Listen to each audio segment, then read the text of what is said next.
Good morning again, everybody. I'm Sarah Moraes from Vertical Measures, and I'm here hosting Vertical Measures monthly webinar series.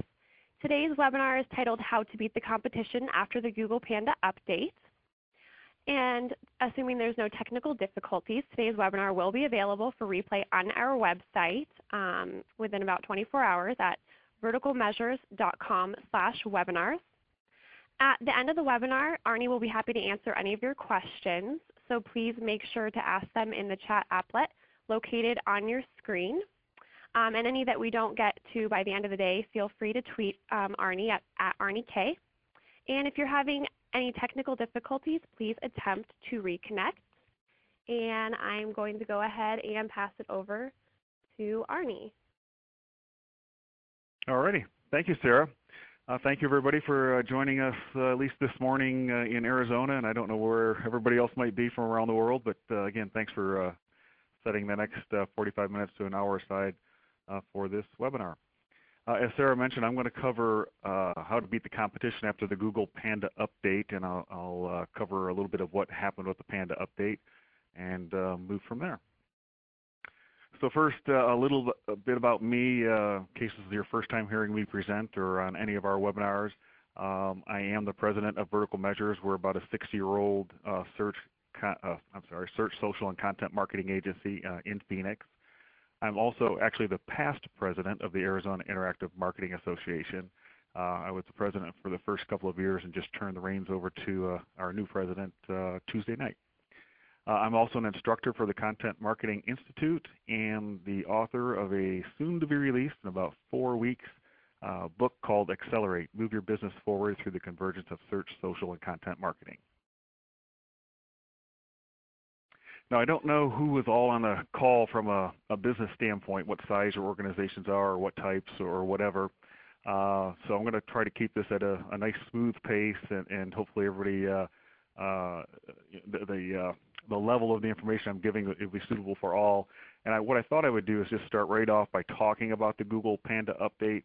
I'm assuming most of you have heard, it originally came out as the Farmer's Update. That's what most SEOs around the country were calling it until Google officially named it the Panda Update based on the name of one of the engineers who worked on this algorithm for the last, I know it was more than a year. I don't know if it was 18 months or whatever, but it's been in the works for a long time.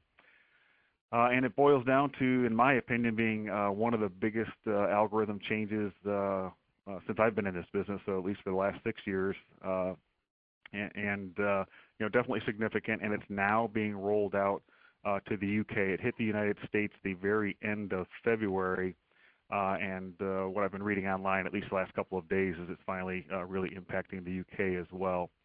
And a couple of important points is it is a 100% algorithmic change. It's not, there's no manual adjustments for certain websites. Google is very clear, to make this point that they're not targeting specific sites. It's just that, let the chips fall where they may, so to speak, based on the algorithm. What did end up happening is lots of content farms and article sites just got clobbered. And depending on where you sit on all of this, again, I don't know who's all on the line and your different views, white hat, gray hat, black hat, so on and so forth. Again, in my opinion, I think it's a pretty darn good thing. Anything we can do to keep removing junk from the web, I'm all in favor of.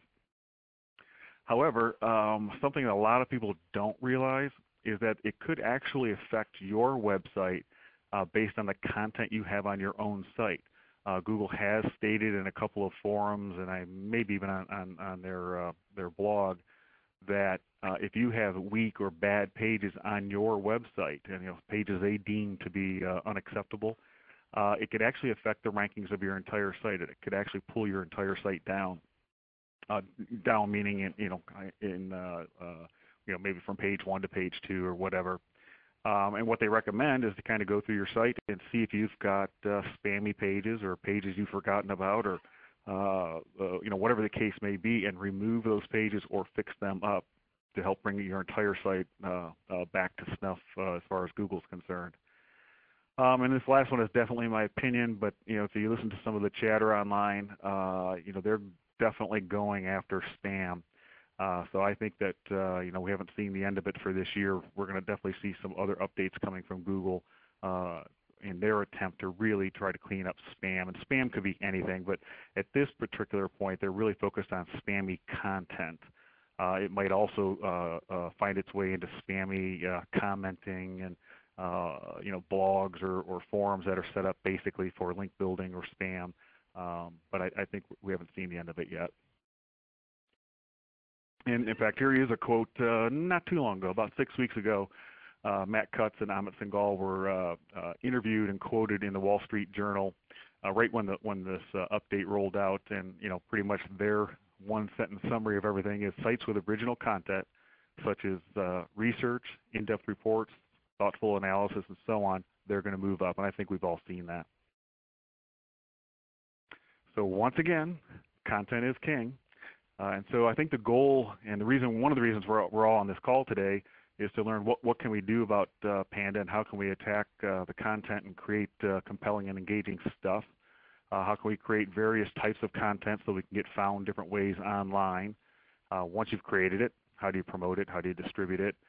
And ultimately what you're really trying to do, again in my opinion, is to become the authority in your market. And that's not always easy to do, and you might have to get very narrow in your definition of your market.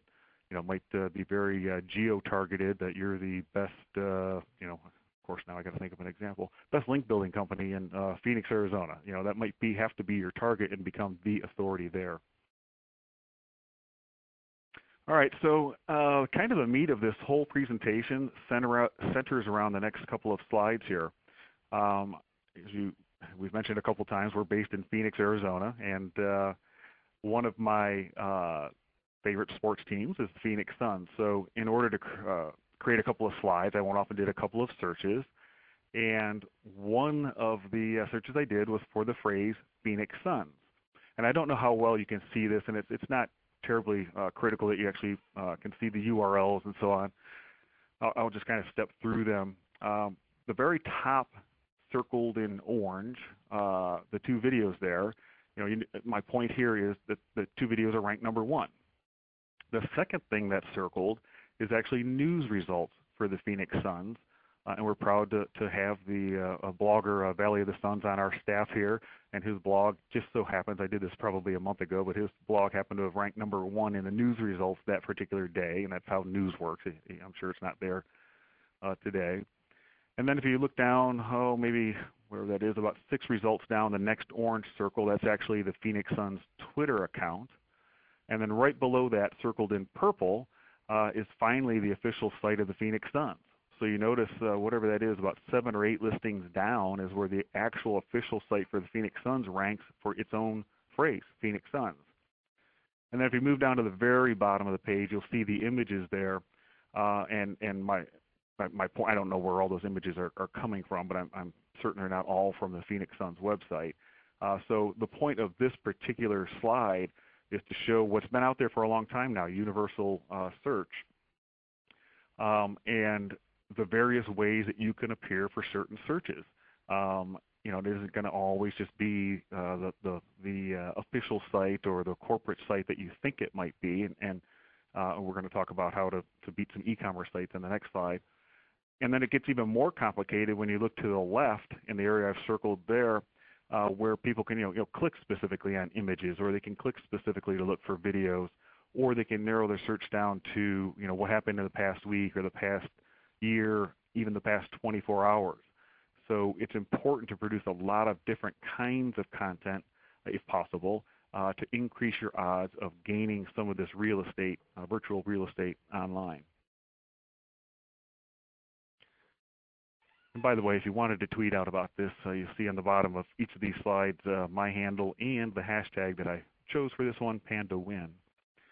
All right, so the next slide is more of an e-commerce or more pedestrian kind of a search, the kind of a search we all do almost every day. And this is a search that I actually conducted about a year, maybe a year and a half ago now, or some similar search. This slide I actually and test I did was maybe again about a month ago. But about a year ago, I have a DLP Samsung television at home, and the light bulb went out on it.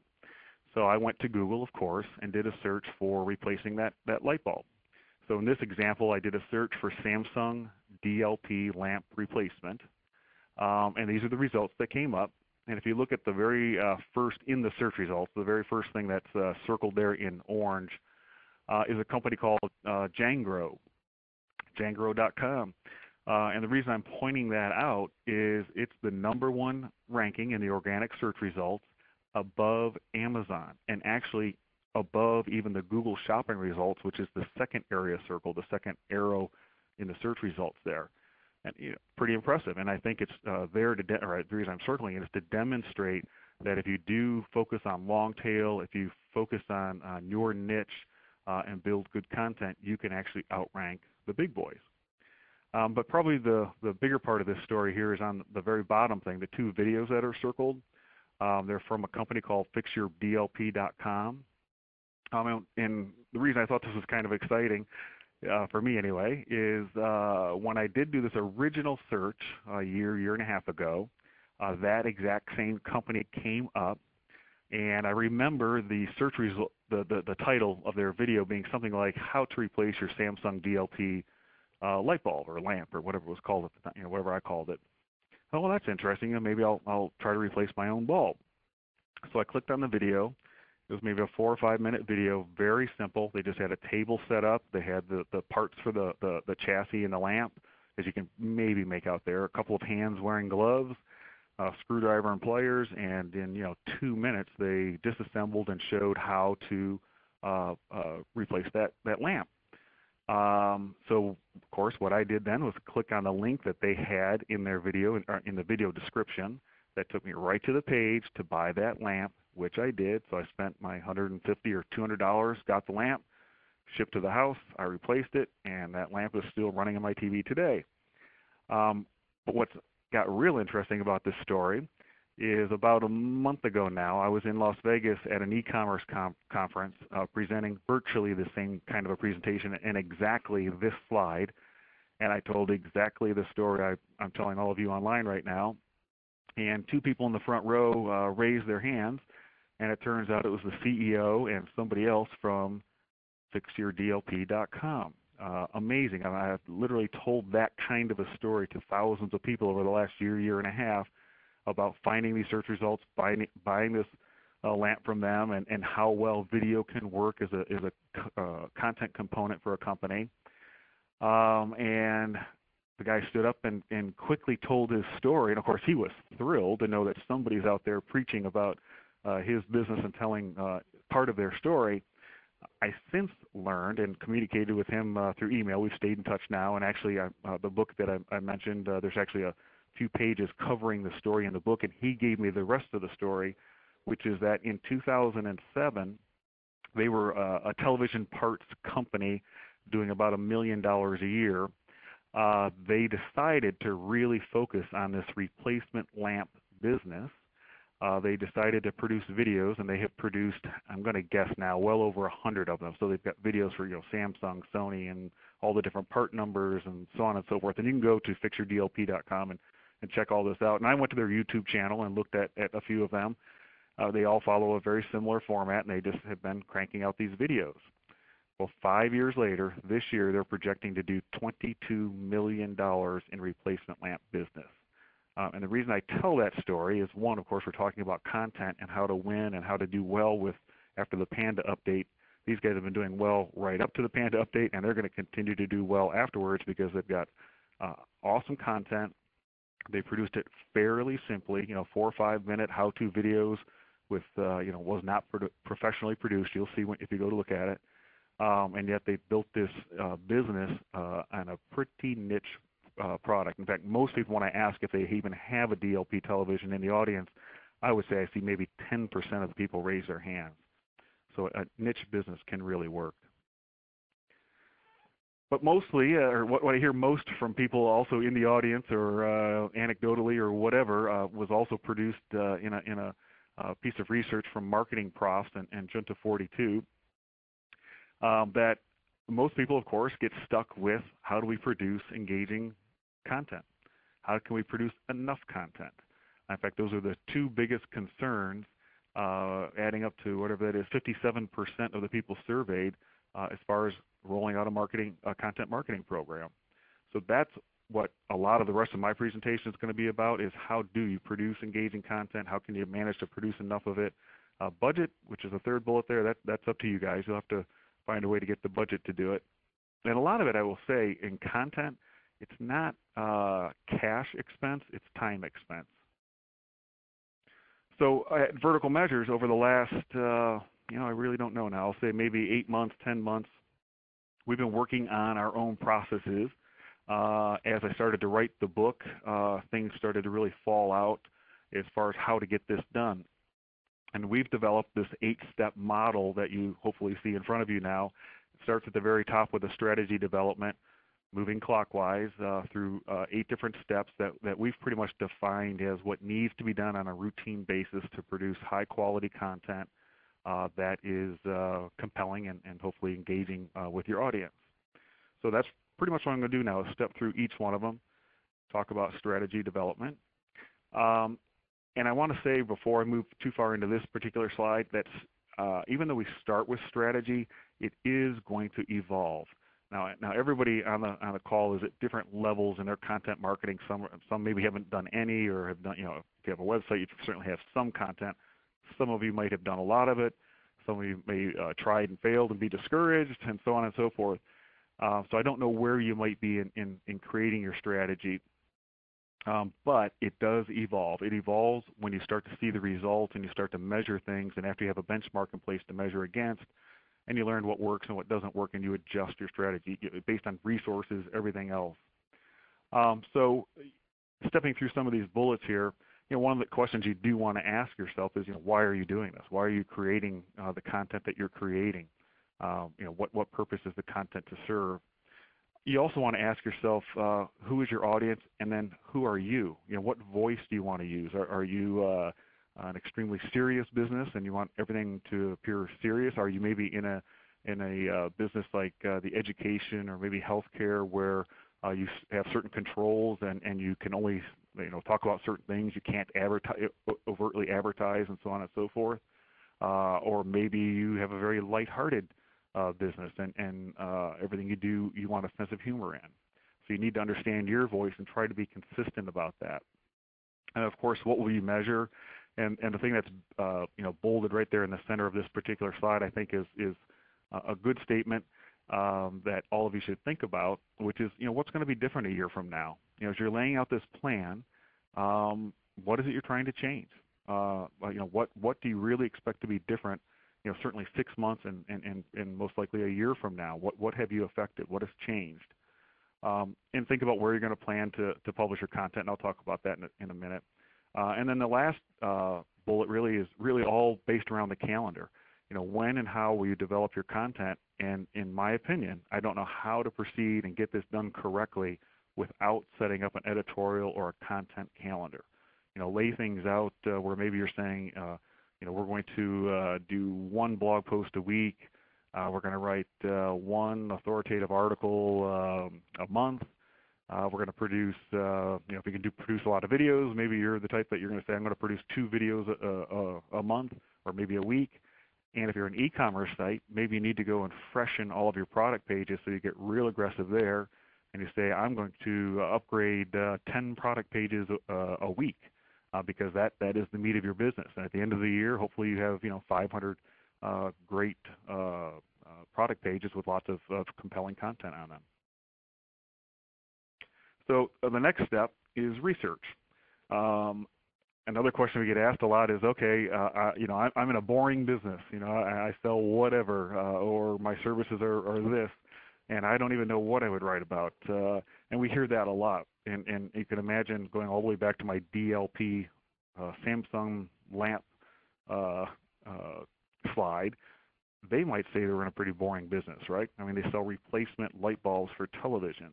But look what they did. They just produced how-to content, video format, hundreds of them, and they dominate now in a big way.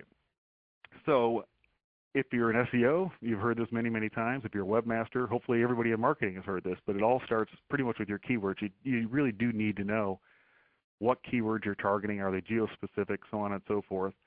And let's assume that you have a pretty good handle on that. But things that you should do is brainstorm with your customers to see how they're searching for you. Look at your Google Analytics, see how people are actually finding your site, and think long tail. That just to beat up that light bulb discussion a bit more. I mean, that's all long tail, and I highly encourage it. We get lots of people that clients that come to us and they want to win that one word or two word phrase. And again, I don't know who's all on the call, but at times, the budgets that people are spending to win a phrase like, life insurance, it would shock most people. It's huge. So you need to go after phrases that you really think you can win, start generating, wins and revenue from there, and then maybe raise your sites to some of the more difficult keyword phrases. So tools you can use. One of my favorites is the free, fastest tool you can find, which is you go to Google's homepage, you do a keyword search, and as those phrases start to drop down from the search box, whether it's the Google Suggest or Instant Search, those are really, really great. That's a really great tool to use. Like I said, it's fast and it's free, and it's pretty contemporary. That data, it's coming from Google's research and trends, and you'll see, not only what other people are searching for, but what's being suggested to them. And just like all of you probably on the phone, you started to type in a search and you started to think one way, and then you saw the suggestions and you clicked on one of them. So my recommendation is know and see what's being dropped down and suggested by Google, and see if you can build content around those keyword phrases, because that's where they're tending to drive people right now, is to those kind of phrases. Of course, you can use the Google AdWords keyword tool. That's free to use as well. You just, I think you need an account. I'm not even sure if you even have to have an account, but you can get that data. That's much, much more in-depth data. It gives you, numbers of searches and competition and so on and so forth. A couple other things would be Google Insights or Google Trends. And if you happen to be a member of SEOmoz.org, they have a great keyword difficulty tool. So if you want to really focus in on specific phrases, is a great tool to see how well they think you might be able to win or not with a certain keyword phrase. And then one that I haven't used too often, but it's Bing's Commercial Intent. It's a pretty cool tool that you can plug your keyword phrases into, and it will tell you if those phrases have a propensity to turn into a piece of business. It literally says that these kinds of phrases generally are people looking to buy something. So that's kind of a neat tool you could try.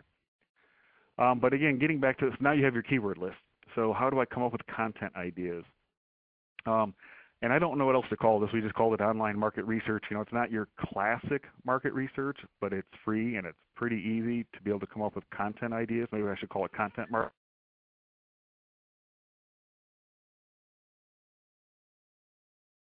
Topics on Twitter, Yahoo, and MSN. If you're in a business or have the ability to quickly produce maybe a blog post or some content, trending topics can be real good. If you jumped all over the Charlie Sheen thing in the beginning, maybe you could have gotten some attention if you could find a way to relate that to your business. But more traditional things, the second bullet is probably one of my favorites right here, is using sites like Yahoo Answers or now Quora or LinkedIn's Q&A feature, and some of you might have the Facebook Q&A. I know I do. They're rolling it out across the country. I just don't know what percentage of the Facebook users have it yet. But that right there is 4 really good places where people are going in huge numbers, millions of questions and answers being handled by these different sites.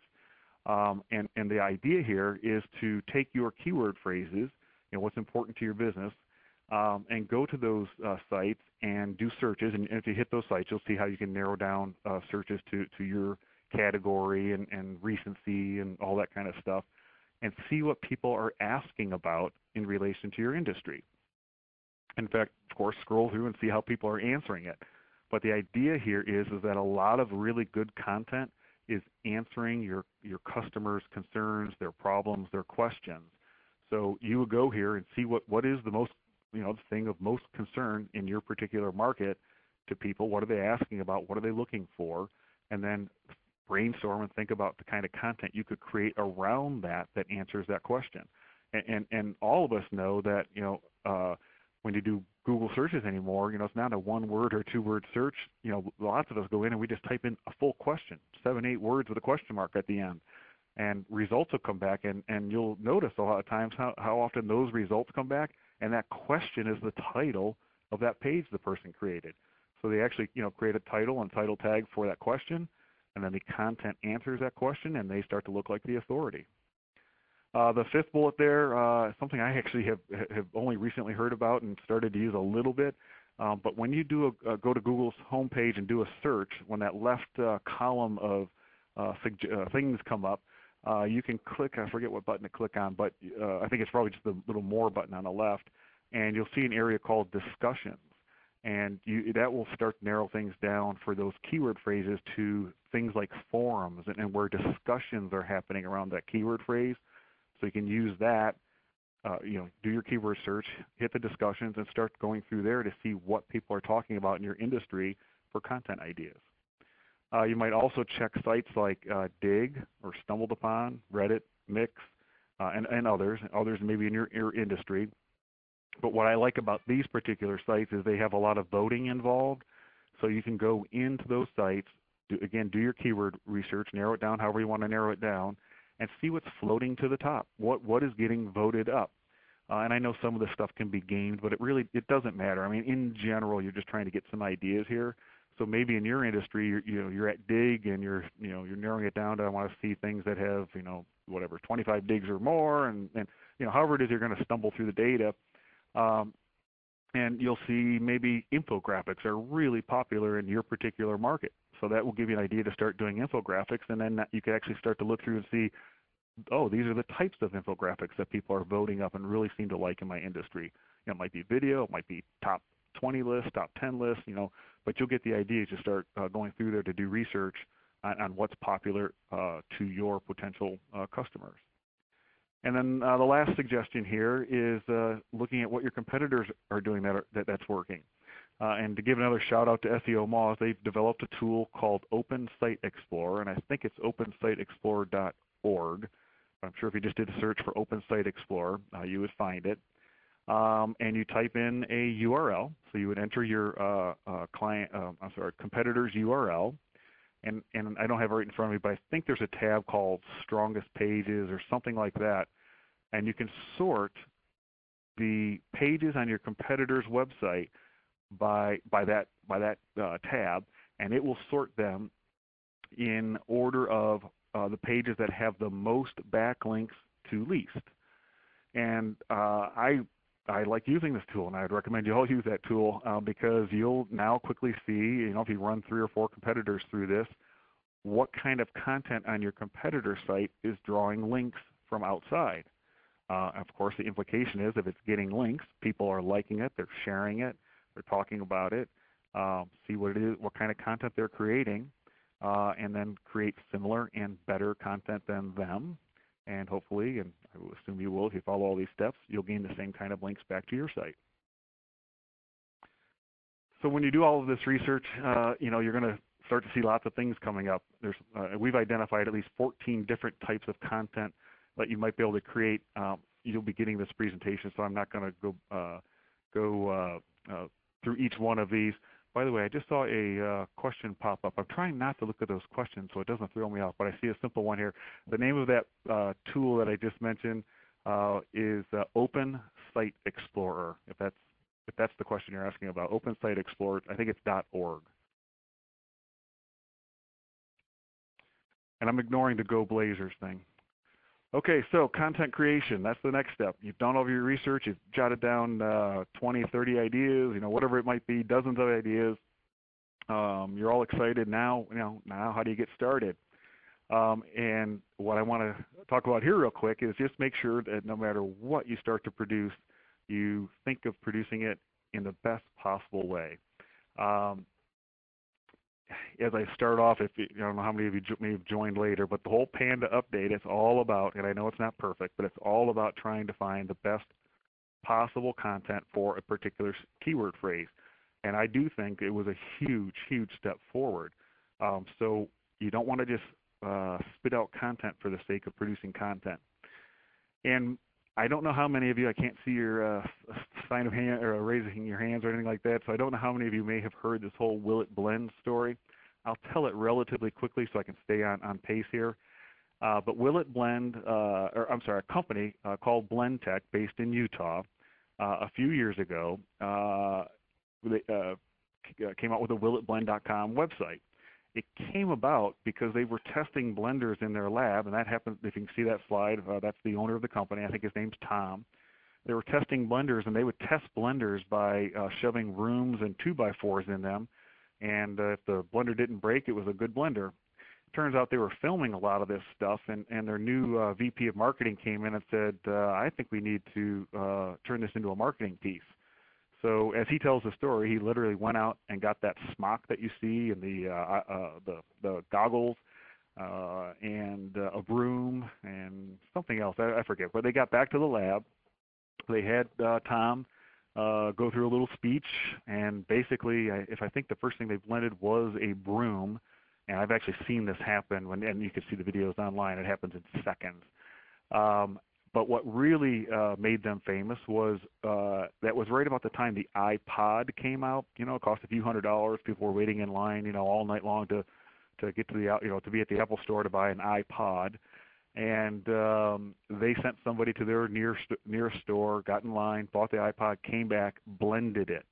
And they filmed the whole thing. They posted it on YouTube, and it got millions of views because people were shocked that someone would actually, you know, have waited that long, gotten this precious thing for $500, and then just turned it into dust.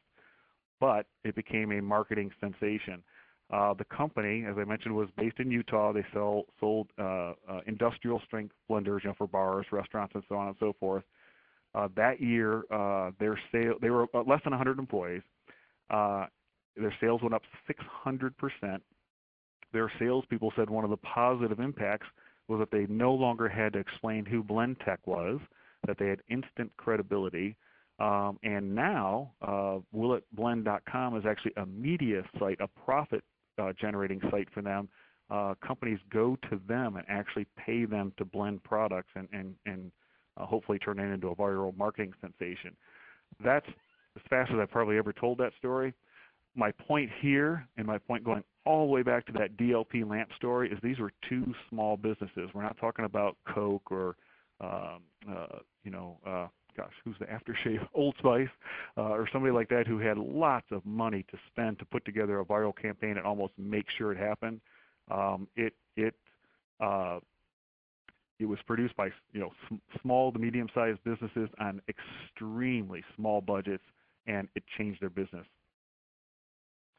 So the idea is, once you've come up with all that research, you're motivated, you're pumped up, you want to do you create some content. You want to think about what are the strongest ideas possible. So, you know, talk to your customers, talk to your staff, friends. When you go to industry events, talk to people there. Just run ideas by them. You'd be surprised how quickly you can come away with a few really good ideas. And think about what might have some viral potential, you know, and is it something people might want to share, and are you going to make it easy to share? Will it drive user-generated content, UGC? That can be really, really important. Are you going to allow your audience to engage, you know, give reviews or ratings or just a dialogue of any type, you know, comments on your blog if you're posting in blog posts? You know, that really can help with draw search engines back to that particular page and to your site in general. Of course, you want to make sure it's unique, informative, or entertaining, certainly relevant, needs to be about your industry. And the last bullet there is that, remember, your customers don't necessarily care about you. Although it might be important to say and state the different kinds of awards you may have won, or how big your staff is, or maybe the kind of clients you have, that's fine. But most of your content needs to be written from their perspective. They're coming to you for advice, answers, information, and it needs to be about them, not about you. And before I move through too much more here, I do want to make a strong case. Everybody here, not on the call necessarily, but everybody here at Vertical Measures has seen this slide so many times. Because in my opinion, the next thing you need to do if you don't have one is get a blog on your website, on your domain. I don't mean, you know, not a separate domain, but on your domain. Some of you may have technical issues why you can't, but if you can, get it on your domain. You know, for obvious reasons, like it gives you a place to post all this content we're talking about. It also allows for internal linking, and before I forget, all of you, don't forget about internal links from content to other pages. They're very, very good for your site. Google loves them. They count as links. But here, the next, whatever that is, 4 bullets are some pretty strong statements and facts and why you want a blog on your site. One is it keeps the search engines coming back, and this research, by the way, was done by HubSpot, great company. But if you have a blog, you should have, on average, the sites that they surveyed had 434% more index pages. That's because putting new content out on your blog keeps that bot coming back, keeps the spidering your site. On average, they had 2 times as many backlinks to the domain. They received 55% more traffic. And if you care at all about Twitter followers, they actually got almost 80% more Twitter followers. And this is compared to sites that didn't have a blog. And then usually the next question is, well, then, if I put a blog up or I have a blog, how often should I blog? And it's not easy, right? I mean, it's not easy to constantly come up with ideas and produce really good blog posts. But this was another survey done by HubSpot. And what this says, I don't know how well you can read some of the text on here, but this was based on how frequently you posted, what are your chances for gaining customers as a direct result of that blog. So moving left to right, you can see if you can actually manage to post something multiple times a day. Good luck with that. But if you can, it's virtually guaranteed that you're going to gain customers from those blog posts. If you can post daily, it's about 90%. And then the sweet spot, or at least what I'm calling the sweet spot, I circled there. And we try to blog 3 times a week here. But if you can manage to get 2 or 3 posts out per week, then odds are, 70% that you're going to gain customers as a direct result of those blogs. Can you hear my chair squeaking? Alrighty, so moving to the next one, content optimization. That's really, one of the roots. We're really primarily started off as a link building and an SEO agency, so we've been all about optimizing from day one and building links. What we found, though, is a lot of clients needed help with their content. So we've become much more of a content development company over the years because, when we try to build links for sites, it'd be, well, why should we link to that? So we had to really enhance content and thus the focus of content. And now that Panda's rolled out, certainly content has become really important. All right, so you need to optimize it. Content is found through social media and search engines, and the way they tend to rank things is based on how well optimized your different pages are. And different types of content get optimized slightly differently, whether it's a web page or a news release or maybe for local search, images and videos. But what I'm going to cover is pretty much will follow throughout all these different types of content. And one is, of course, links pointing to your content. It's still the #1 criteria. Links with good and varied anchor text is the best. The second thing is title and title tags. And the reason I have that little cautionary light and the arrow pointing to it is I just want to say that what I see and experience is that people create content, lots of blog posts, whatever it might be. They spend their 2 or 3 or 10 hours creating the content. They're really proud of it, and they say, post it, make it live. And they don't stop, which is what I'm talking about here, is stop, take the time to do the next few steps, which is to think about your title. Is it optimized? Is it going to get people to click on it? Is it enticing? So spend 5 or 10 minutes and just really think through and rework your title and your title tags. And then also make sure you put a good description in the description meta tag field. And the reason for #2 and #3 to become so important is that's what shows up in the Google search results. So if you're lucky enough that you've optimized it correctly, you've built some links to it, it gets ranked, but maybe it's ranked 3rd, 4th, or 5th, and you're trying to get someone to click on it. All of us, we're all searchers, right? We look at that blue link and maybe we'll read that description, and that is your next chance to sell them on clicking through to your website. So you really want to, in my opinion, slow down, take the time to do a really good title, really good description tag.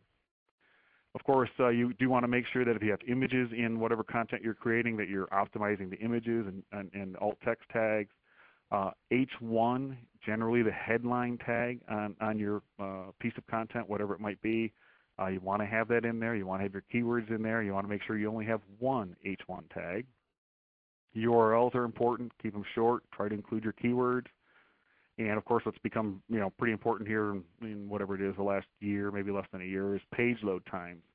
And coincidentally, just yesterday, the Google Webmaster blog came out, and they literally posted everything that I just discussed in this slide. Came out of I don't even know what it was. It was a conference or something in London. But there's a link to it. I'm sure if you also just wanted to do a Google search for sharing advice from our London site in Google, you'll find the same post. But literally, it's from Google's mouth, all of these things, and it's a great, maybe a page and a half summary of how to optimize content. All right, next is promoting it. So you've got this content, you've done your research, you've built whatever kind of content it might be, you've optimized it, you've posted it, and now you need to let people know about it, promote your content. And the next two steps, 5 and 6, promote and distribute. It's really all about now getting attention for your content. And again, as a link builder, as a link building company, when we first focused on link building about 5 years ago, these things weren't even out there. I mean, they may have been out there, maybe LinkedIn, it probably did exist, but in the popularity numbers that they have now, Facebook is just exploded. Of course, Twitter, LinkedIn, stumbled upon. These are great tools now to promote content that we just didn't have a few years ago. And so to me, the link building game has really changed quite a bit. It's still centered around content, but now you actually have another way to share it as opposed to just reaching out to webmasters one at a time. So what we recommend is, of course, know where your customers are. Are they actually MySpace participants? Is that where they are? Do they hang out at financial websites? You should know. It's probably the same place as you're hanging out. And you want to, that's where you want to attack, so to speak, with your content marketing.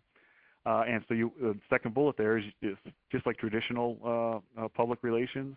You want to do the same thing with those people. You actually still want to do the same thing with the press, is let them know. If you have a really, really cool video that just came out, let people know. Make pitches to bloggers, see if they'll write about it.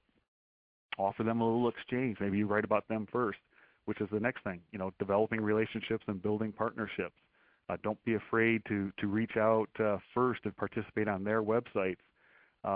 Build a relationship with them.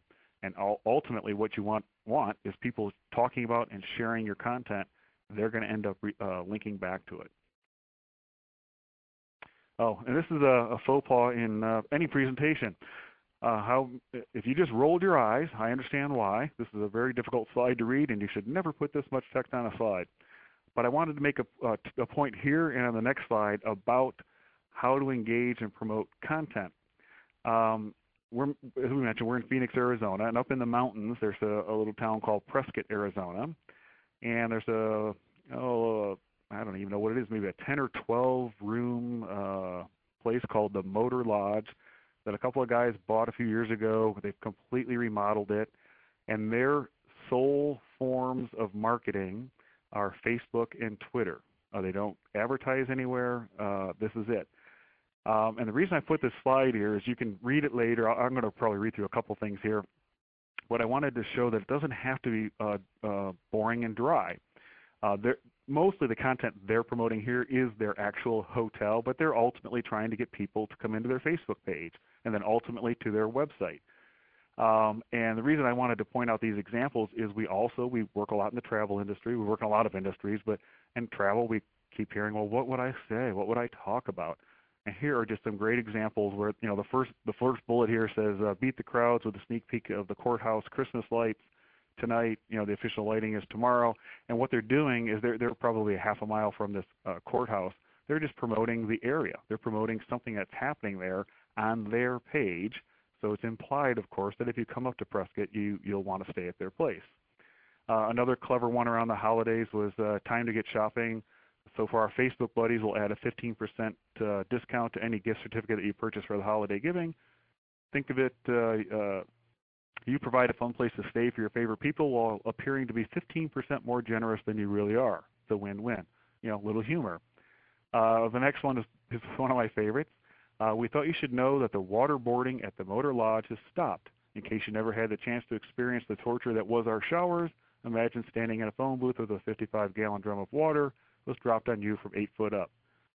a classic form over function. Sorry. New and improved, adjustable, and reachable shower heads makes your cleansing your body an absolute pleasure and enjoy. So on and so forth. And you can read the other ones. But they, it's kind of talking about them, but most of this stuff is talking about their clients. They're showing their sense of humor, and it's working really, really well for them. In fact, I'm going up there this weekend. So Twitter, another great tool that again, people say, what would I tweet about? What would I do? I'm a restaurant. What would I tweet about? Well, here's a restaurant in Milwaukee called AJ Bombers, and I just love this example. They decided that they were going to use Twitter as a primary marketing tool. They now have 12,000 followers. I mean, imagine that. I mean, how many of you on the phone have 12,000 followers? They estimate that 75% of the customers are Twitter followers, which is pretty good. I don't know how they came up with that number. That's theirs. And they treat everyone on Twitter. They have conversations with them just as if they are regular customers. But the coolest thing is that inside the restaurant, and that's what's kind of demonstrated on their Twitter page, wallpaper page, is that they allow people to write their Twitter handles on the walls inside the restaurants.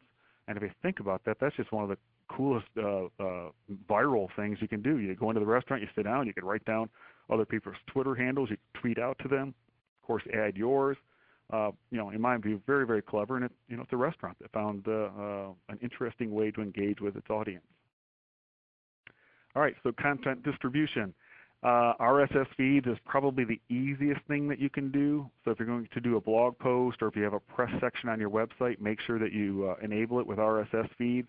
I would highly recommend full RSS feeds rather than summary.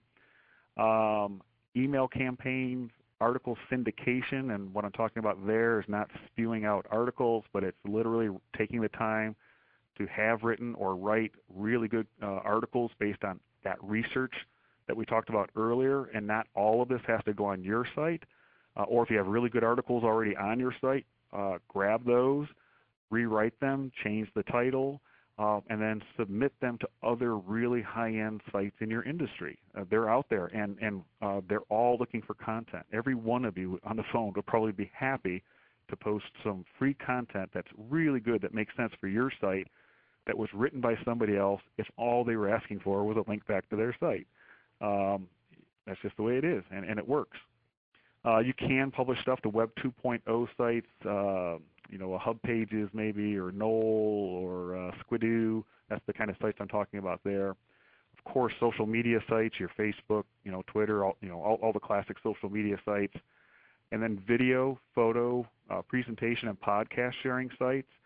For example, this particular webinar that I'm putting on, we are recording it. We're going to post it on our website, in 24 to 48 hours.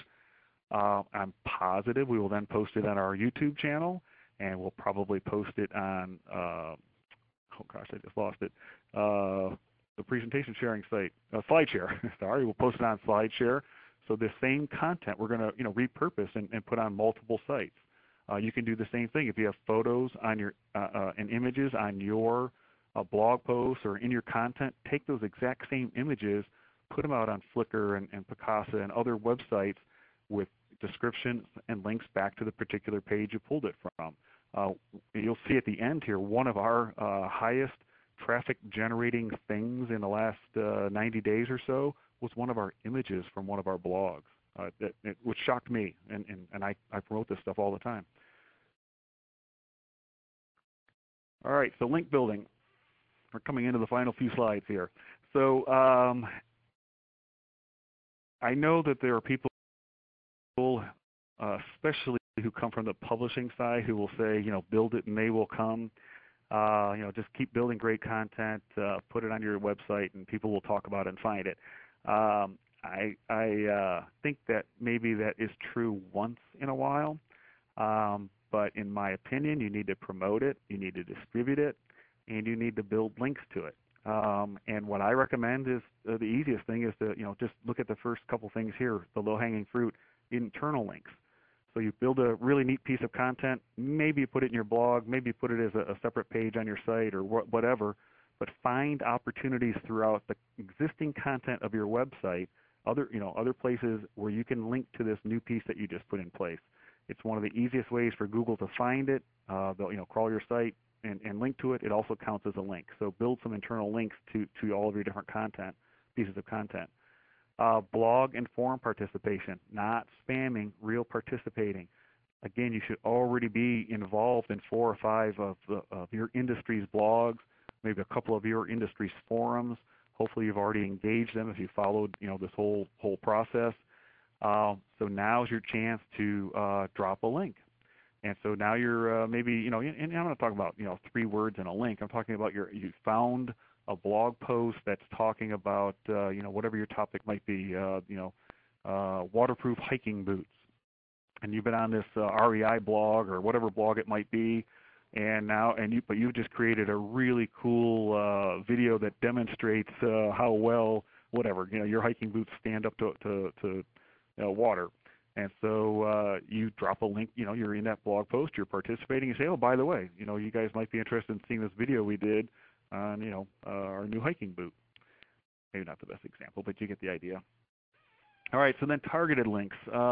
Remember that competitive research, and somebody asked me about that Open Site Explorer tool, and I told you about the strongest pages. So you find the strongest pages on your competitors, and you find out, oh, here's my competitor, hiking boots, and I see they are doing really, really well with videos on hiking boots. The next step would be to see who is linking to their video on hiking boots. So you follow that back, do that same process, but now go one step further and see who's linking to them and why are they linking to them. And so when you come out with your content all about waterproof hiking boots, you can contact those exact same sites and say, you know what, I just posted a brand new video and it shows this and that, and I think your readers would be interested in seeing it. And it's highly likely because they're already linking to other similar examples, and ask them for a link. And then search operators, I don't have much time to go into this. There's a site called ontolo.com, I think it is, ONTOLO. They do a great job of demonstrating search operators. And search operators are basically ways to go into Google and say, I want to find all .edus that have the words discounts for students, and you run a search, and that should bring you to pages that are on edu domains where they're offering discounts to students. So maybe you contact them and see if they'll post a discount on that edu for your hiking boots. And then thanks for posting that link, whoever's there. Participant number 18, it says. There's a link to the Ontolo if you look down in the notes. I lost my train of thought there. Oh yeah, ask your clients and your suppliers for links. Those are some of the easiest you can get. Offer them T-shirts, gift cards, whatever it might be. Ask for reciprocal links. I know some people are kind of afraid of that. That to me is old school. Don't worry about it. If you're in related industries and this guy writes about you in his blog post and links to your homepage, and later on you write a blog post and link back to his homepage or a different page, that's all good stuff. That happens in industries all of the time. And remember, when all else is linked equal, good quality links will win. Measuring results. So obviously when you get done, when you start you should have benchmarks. When you get done with your different pieces of content, you might need to wait 90 days or even 6 months sometimes to see what the real success of a piece of content might be. But measure it. How many links did you get? How much traffic did you get? How many mentions online were there? Measure it and check it against failures. And of course, stop doing what isn't working or find a way to improve it and do more of what really is working. It's all about your return on your investment. And this I'm pretty sure you can't see very well, and it does not matter. The thing that matters here is really the overall point of it. This is a look at our landing pages, top 25 landing pages. I did this about a month ago, and it was the previous 90 days. So this is a 90-day snapshot. This is how did people find Vertical Measure's website. So what was the entry point for them to get to us? Everywhere that has an orange arrow pointing at it, so 19 out of 25 of those landing pages are pieces of content we created and posted on our website. And my point is, you don't need to really see the numbers or even know what those URLs all are. The point is just picture how different our business would be if all of those pages were not there. all of that traffic would be gone in theory, and it's a significant amount. On the other hand, think about if you are not creating content on a routine basis, think what you could do for your business, how many of those arrows you could add to your own business, your own website, if you were compassionate about creating good content. And second to last slide here is remember to try and tell stories. Tell stories in your content. Tell stories whenever you're doing marketing. For example, I just went through almost an hour presentation, and I just want to, just ask yourself, do you remember what I talked about when I was talking about content, conducting keyword research, or do you remember the DLP and the Will It Blend? Those were the stories. And in conclusion, all 8 steps matter. They really do. You don't have to do every detail of every step. You don't have to create all kinds of content, different kinds of content. In fact, it's almost impossible to do that. Pick a few things you can do really, really well. Make sure you can do something in every one of these steps, and you'll greatly increase your chances of success. And remember, look for Accelerate in about 4 weeks. If you want additional resources, here's some links here. Again, you'll get this presentation, but you can go to our website. We've got some great how-to books that are coming out. A couple of them are out right now. You can go to verticalmeasures.com/books. We've got all of our webinars posted, and at the very top there, SEO educational videos. We've got several SEO tutorials. They're all free, all accessible to the public. And with that, I will turn it back over to Sarah. Thank you all very much. All right, thanks, Arnie. That was a great presentation. We do have a few minutes for some questions from the audience. I don't see any that haven't really been addressed yet, so I'll give you just a few seconds if you have any questions. Going once, going twice.